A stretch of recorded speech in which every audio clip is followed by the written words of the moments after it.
Welcome, everyone, to Temples of Thousand Oaks, Toto, Two Rabbis, Three Opinions. I'm Rabbi Barry Diamond, along with Rabbi Avi Ari Averbach. I almost called you Avi. I get it all the time. I'm sure. We are delighted to continue this exploration of the book, Uncomfortable Conversations with a Jew.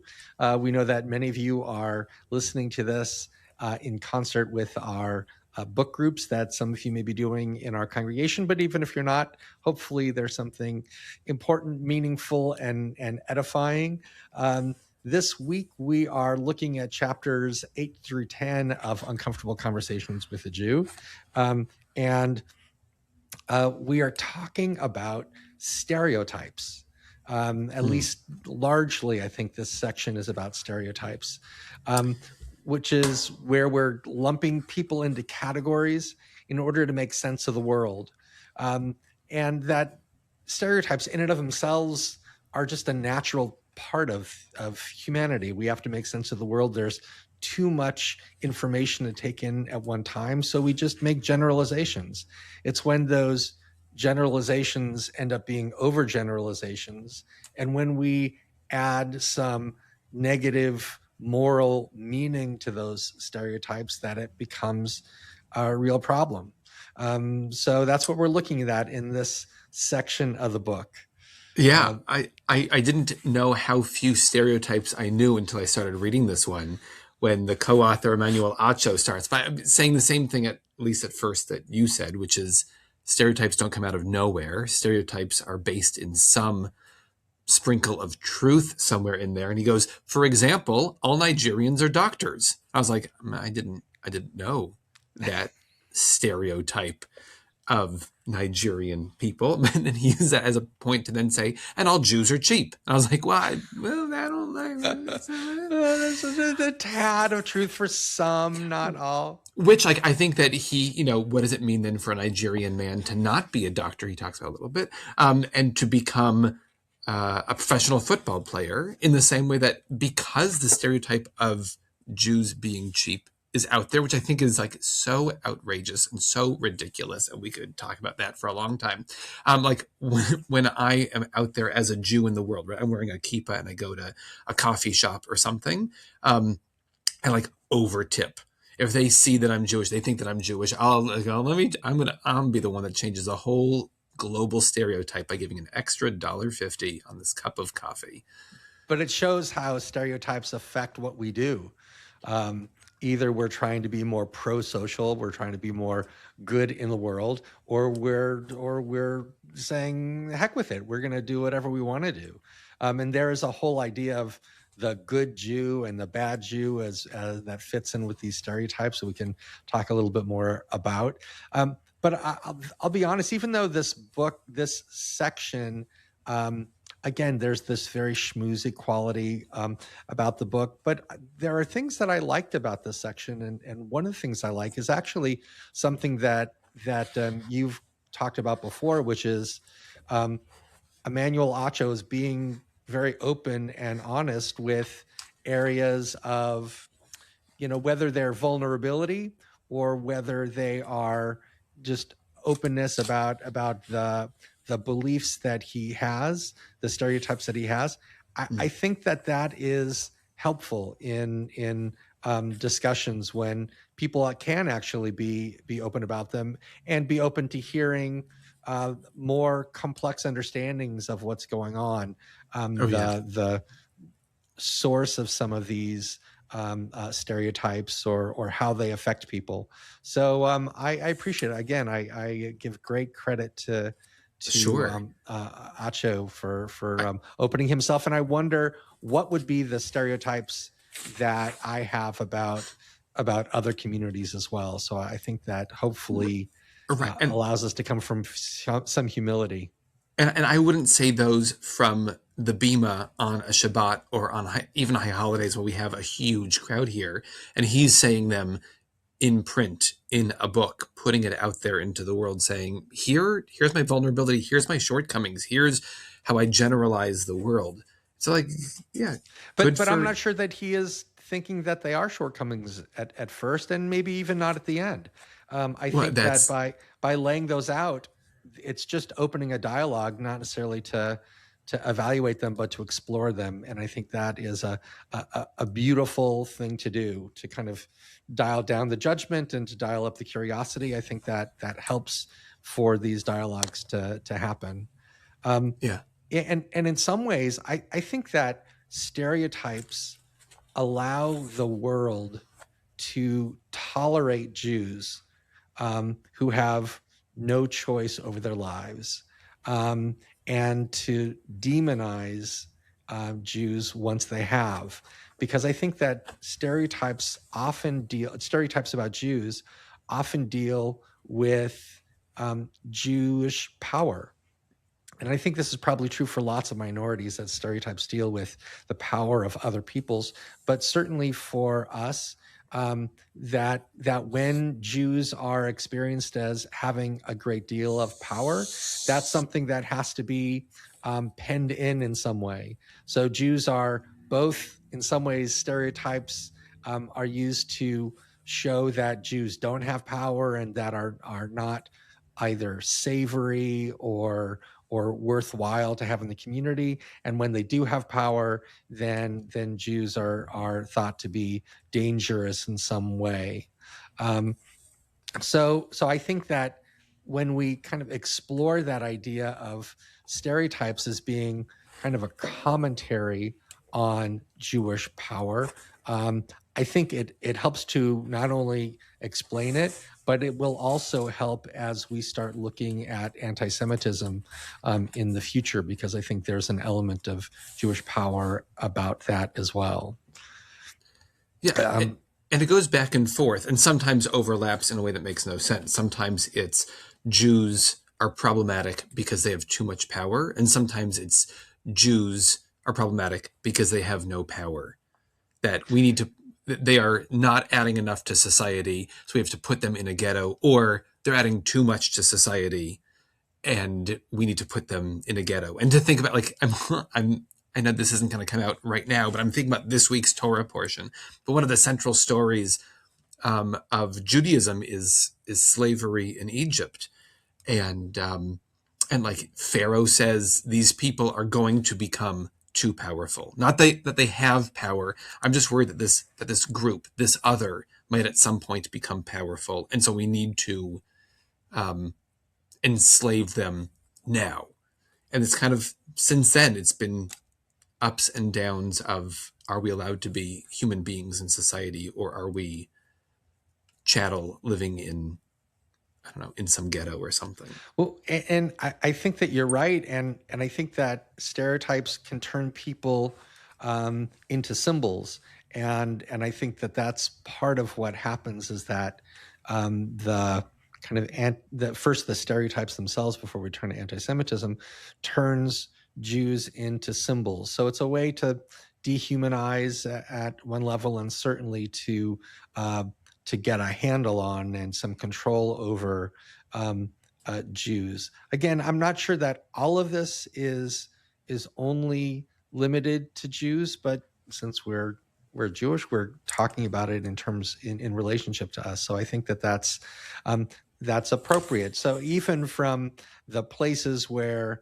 as Noah talked about in the book, the idea of speaking of Jews as being associated with the devil, as of having horns, which again was that mistranslation of the Hebrew, um, but that the Jew is not just a person, but has preternatural or supernatural powers to initiate evil in the world.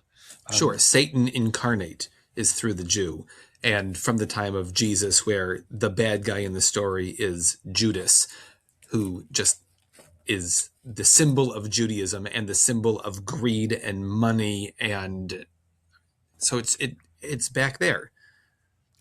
And what's interesting is that, and I saw this in Emmanuel's discussions. Personal experiences can shape people's perceptions and even create misleading generalizations. I mean, Emmanuel talks about people in power around him, that Right. most or many, if not most, of those people are Jewish. I mean, he went to St. Mark's School in Dallas, which is one of the elite private schools of the country. Um, and almost everyone around him, since I know that school well, everyone around him has a good amount of money.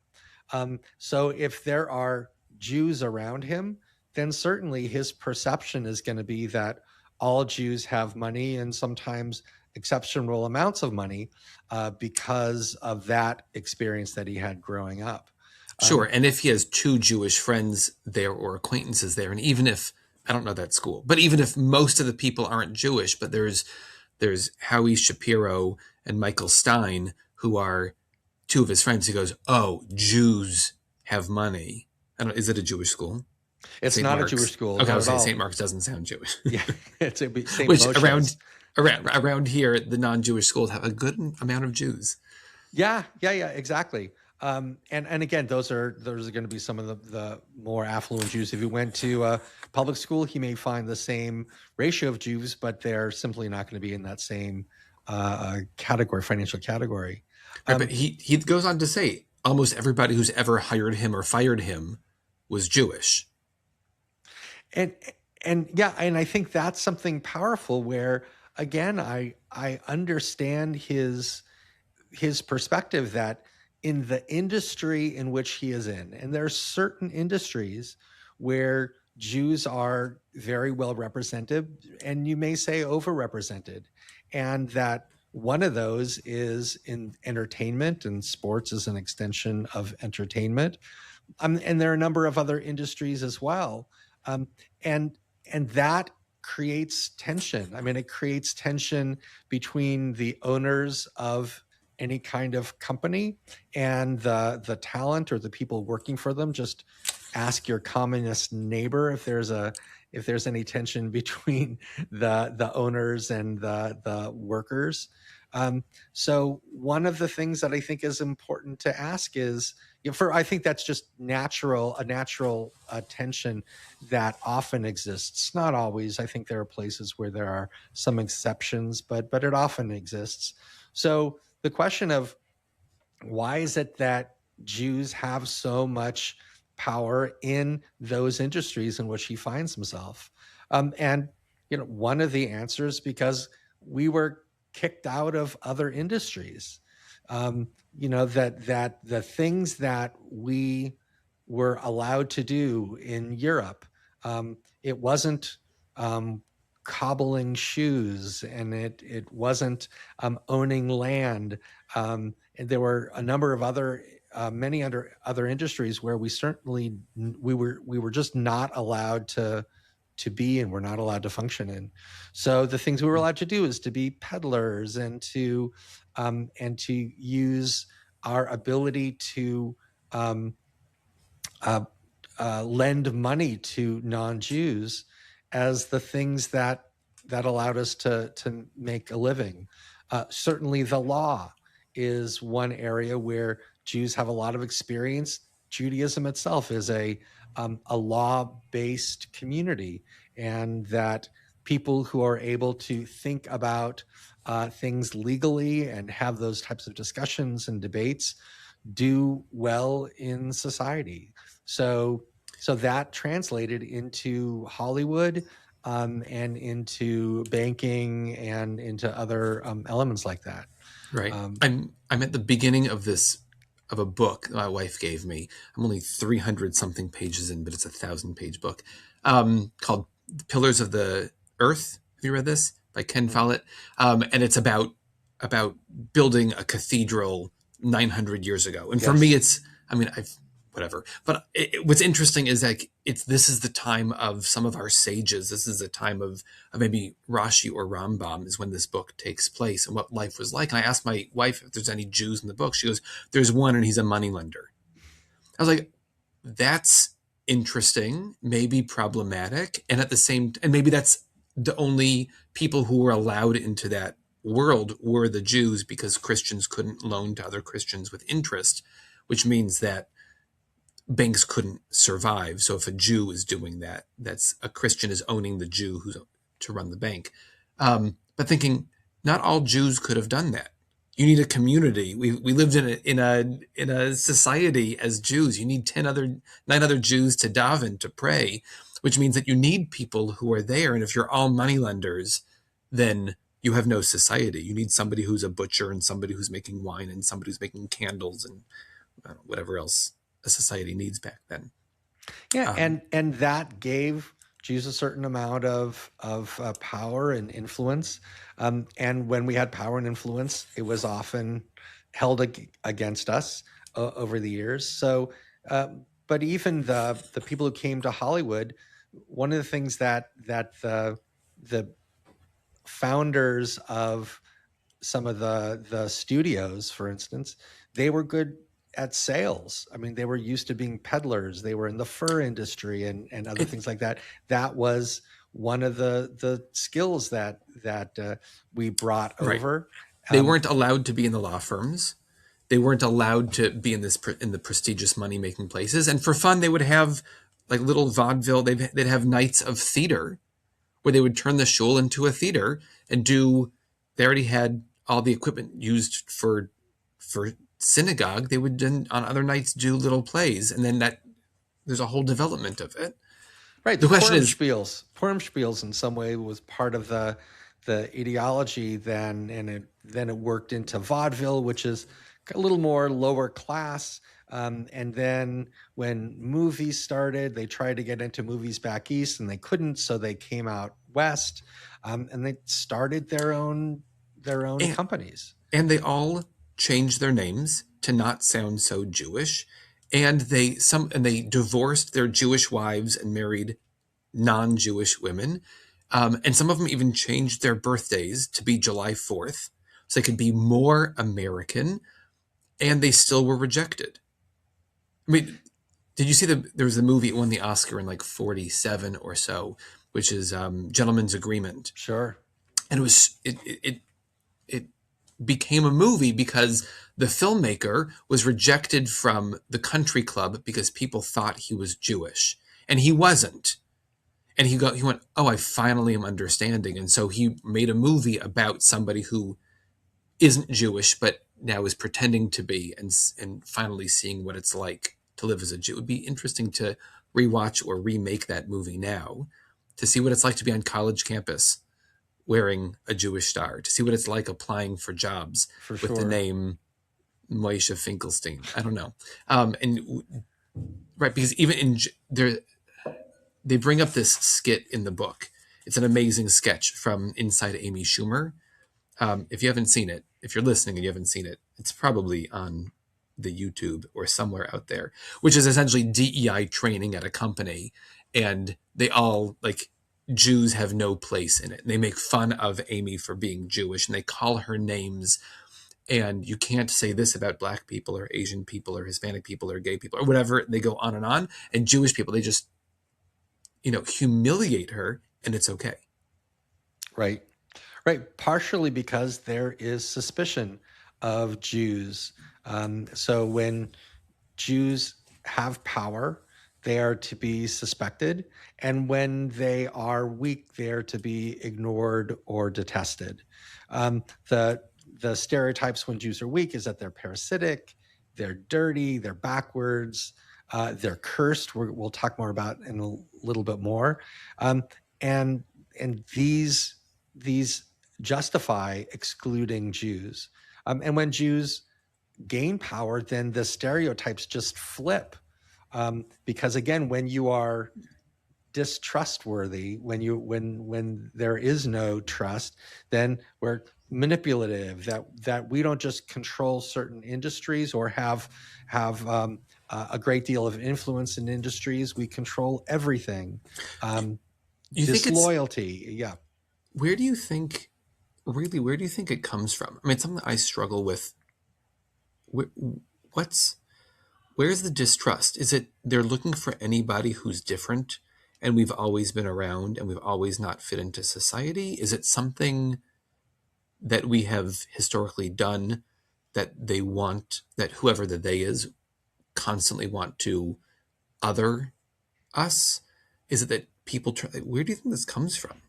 I think that part of it comes from the idea that um, there's at least a theory about anti-Semitism, which is one that I find attractive. This is certainly not a comprehensive theory, but I think it's instructive that Jews disrupt other people's redemption visions. So it's So, theological, well, even if people don't know it is. it it can be theological or it can be ideological. So theological when it deals with God, ideological when it deals with economics or something like that. Um, but for instance, if we look just at Christianity, Christianity believes that God doesn't want to have anything to do with humanity because of human sin, or God certainly stays away. It's shaded in different ways. Um, but belief in Jesus, that Jesus came, and that the covenant with God is superseded by a new covenant, a new testament, um, through Jesus. And then we can be close again to God and saved from whatever eternal alienation might come to us. Um, so if there is this new testament, this new covenant, um, and and yet there are people who have the old covenant and they seem to be doing just fine, thank you very much, then then it undermines their message that you need a new covenant. So you think that they are fulfilling their own prophecy of you have to believe in this new covenant if you want to succeed in life. Oh, you see those people over there who aren't following our covenant. We're going to personally make their lives miserable. That way they fail. That way you join our covenant. Yeah, and I don't know whether it's explicit or whether it's implicit, but yeah, I think that Jewish people who don't accept the new covenant are going to be despised by God, and if they don't look like they're despised by God, then we'll make sure that they are despised. Right. I mean, it's I kind of get it. At the same time, I'm still having a really hard time with it because if you think that God's going to take care of it in the afterlife, then what do you care if what I believe or don't believe? Well, because we're an example that the theology may not be correct, and it undermines the ability to pass that theology on to others. But they've already won. There's billions of them. There are more, pick one denomination, right? There are more Methodists alive today than maybe all the Jews in the history of the world added together. Right, but you're always trying to maintain the beliefs of your members, and to attract new members. There's still lots of people who don't believe. And by the way, I think that same dynamic appears for Islam as well. That Islam also wants to redeem the world and to bring everyone under Allah's rule as interpreted by Muhammad. And the Jews said, "Thank you very much. We're doing just fine." And Islam said, "Okay, we'll accept this as long as you're considered a lower class, a dhimmi." Right. And especially when the Jews returned to the land of Israel and refused to be subjugated, and then many Muslims came and tried to destroy the Jews who are so lowly, and the Jews won, then that is a huge theological problem for Islam or excuse me, not for all Islam, for certain types of Islam with a certain type of theology, because it says then God must be angry with us. We must have some kind of a barrier between us and God. And if we're going to lead our redemption, then the starting point is to finally overcome this despised people. Right. I mean, So I think that's a piece of it for uh, Muslim anti-Semitism. Sure. And the fact that there are a lot of them makes it easier for them to subjugate us than for us to subjugate them.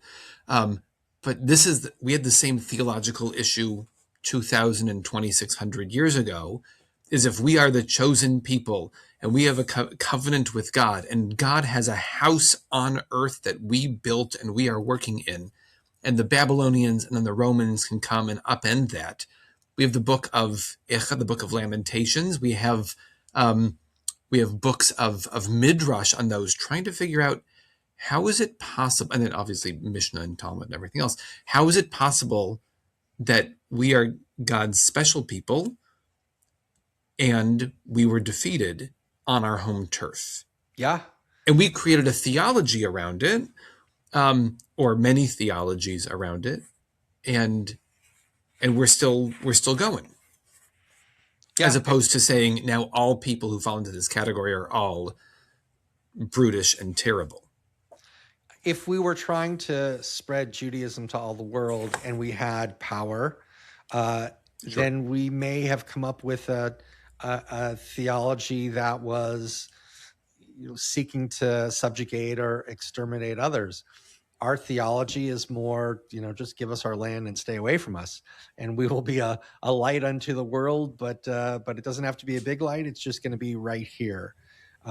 So I think you're right. Every group has to come up with some kind of theology that makes sense of their situation, including Judaism. I think for some elements of Christianity and Islam, it was a theology that included subjugating Jews. But it's not just theologies; it's also ideologies, as you were kind of mentioning, because communism, rejects the idea of peoplehood, of Jewish peoplehood, as incompatible with its ideas of universalism. Because the fact is that that communism views all religions as a form of oppression, including Judaism, and it ultimately wants everyone to identify with the socialist state, not with religions or even with nations. So Judaism and Zionism insist that Jews are part of a people or a nation, and that we have a right to self-determination. And this undermines communism's universalistic goal. And that's one of the reasons, and there are others as well. At a time when communism was struggling, Jews were a convenient scapegoat for explaining why. That ideology was encouraged Jews to be considered people to mistrust. And by the way, Nazism as well. Nazism wanted to save the world, or at least Germany. They believed that the world was debased and became corrupted after Germany lost World War I. So a people was chosen to redeem it. People sometimes talk about Nazism as purely secular, but there was an absolute religious element to it. That the Aryans were chosen as the people to redeem the world, and that it has to purify Germany and the German race. This is when kind of early science was incorrect science was woven into this ideology, and the race had to be purified, and Jews were viewed as the main obstacle to purification, so we had to be destroyed. And I think even the same thing is true in lots of conspiracy theories. Jews are placed in the enemy slot of so many different groups where trust is low and people cannot be trusted. We kind of see that Jews become the primordial enemy of most conspiracy theories. And if you just do any kind of an exploration of any conspiracy theory that you choose, you don't have to go very far to find hatred, mistrust and a desire of subjugation of Jews. Usually it's that there's some noble group who feels like they're out of power. There must be some enemy that is keeping the noble group from the power they deserve. We already know that Jews are trustworthy, so Jews are the convenient scapegoat. So that's it, but it still has this same idea that there's some desire for redemption, and Jews are the barrier to that redemption. So the other area which I thought was interesting, and then I actually have some challenging ideas about, is this idea of who can make fun, who gets laughed at. Yeah. And I was curious what your thoughts were about that before I give mine. I have notes on that. I have a hard time with this. I'm interested to hear yours. I have a hard time with what Judaism has become in culture. And so and how like it's a kvetchy oy vey, like we can summarize Judaism with oy, is problematic to me. The cheapness too, and so I found myself getting upset when watching, especially like Jewish comedians. There was one who said something like, I wanted to go on Birthright, and they called me to say, "Can you prove that you're Jewish?" And she goes, "My response was, it's a free trip. That's why I want to go on this trip." And they go, "Clearly you're Jewish." I was thinking, show me a person, especially a 20-year-old, who's told they can go anywhere in the world for a 10-day all-inclusive free trip with people their age. It's not the Jews are saying yes. Every person would say yes to that. And here's the audience like uproariously laughing. I was like, first of all, it's a cheap joke. It's an easy joke. It's too stupid. This would have been funny if Mort Stahl did it, 70 years ago. This isn't funny now. Second of all, that's how you want to characterize us? Yeah, it's an old trope, and it's simple, and you're right. It's a cheap laugh, but I think that there are, they were talking about the dangers of making fun of other groups and of using stereotypes and language like the N-word and whatever the equivalent is for Jews. And I think they do a good job with discussing the fears of some of these images invoke in people. Like you're saying, do we want to reinforce the idea that Jews are cheap? Certainly for Jews, it touches that fear chord that seems equally true for Emmanuel when he expresses his sentiments for many in the Black community. Like there's the story of someone calling, I don't know if it was his daughter or someone else, and they were having a party, and someone calls his daughter like a little monkey because she was climbing around. Right. And that hits, and my kids are monkeys sometimes, but it doesn't hit the nerve the way it does for him. Yeah, because there's a powerful meaning and a powerful danger to that he sees. And one of the points that Emmanuel makes, he says, I feel like the hardest concept for people to grasp is why one group can do something that another group cannot. It's like someone wants to be included in everything. And he's talking about that in terms of who can use certain language and who can tell certain jokes. And I get it. I kind of get that. I don't want other people making fun of my family or of saying something that can be used as a cudgel to attack Jews. Right. And that he views that could be used as a cudgel to attack members of the Black community or demean them similarly. But he's using this to say that only people in his racial group can say certain words or make certain comments. And I think that Noah basically agrees with him, at least to some extent. And I have some uh, discomfort with that. Um, Sure. And how black do you have to be able to make that joke? And I said, like, if you have one grandparent who is, and I think that about Judaism too. If you're playing, can Rachel Brosnahan from now on make Jewish jokes, or only while she's playing the character beautifully and wonder she's so talented of Mrs. Maisel? Can she make those? Is it okay? Does she have to release something online and say, I'm playing a, don't get mad at me? Can Helen Mirren, when she's playing Golda Meir, or Cillian Murphy when he's playing Oppenheimer, like, there aren't any other subgroups that get the same kind of other people playing them in the same way that we have. And so who gets to make those jokes? Right?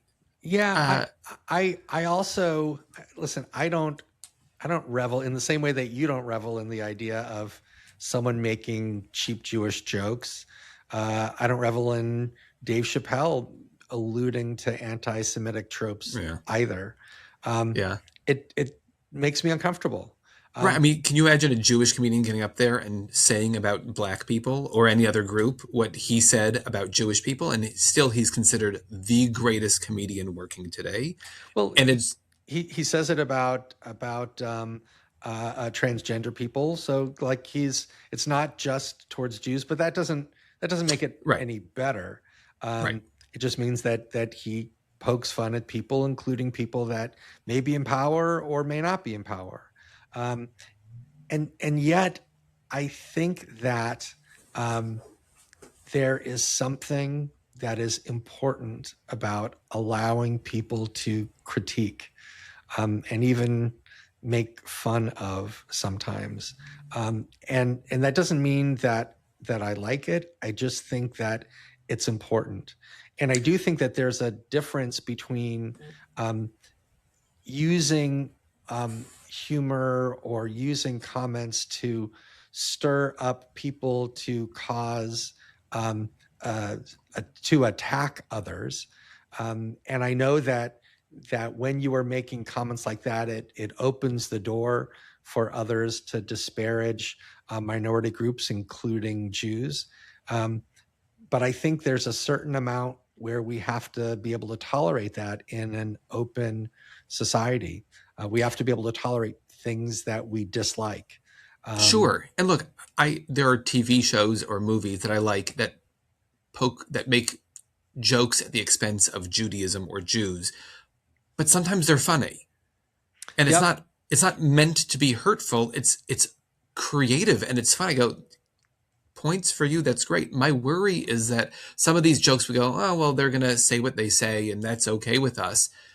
Does that ever lead to the attacks? The physical anti-Semitic attacks that leave people injured and murdered um, isn't coming out of nowhere and isn't coming out of somebody who's just who's insane. It starts with people saying they are different and they are kvetchy and they are ugly and they are cheap.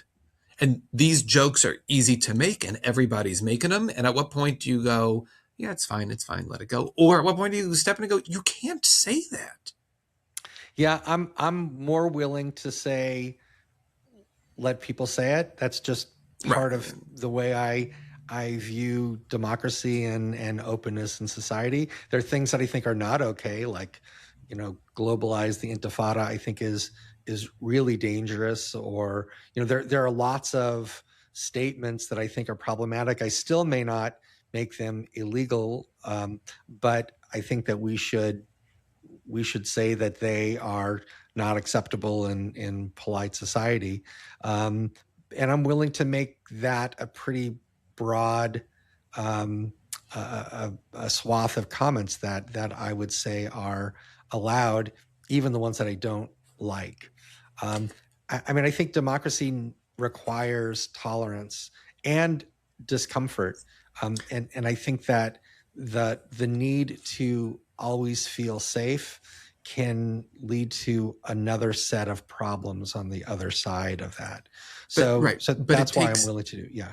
it takes dialogue, which I think we're sorely missing is, and especially Emmanuel Acho, thank goodness that this book happened so he has somebody to talk to it with a positive spin. If his only experience with Jews are the people who hire him, fire him, and take 10% of his salary, he doesn't see them coming together for minyan when somebody dies. He doesn't see any tikkun olam.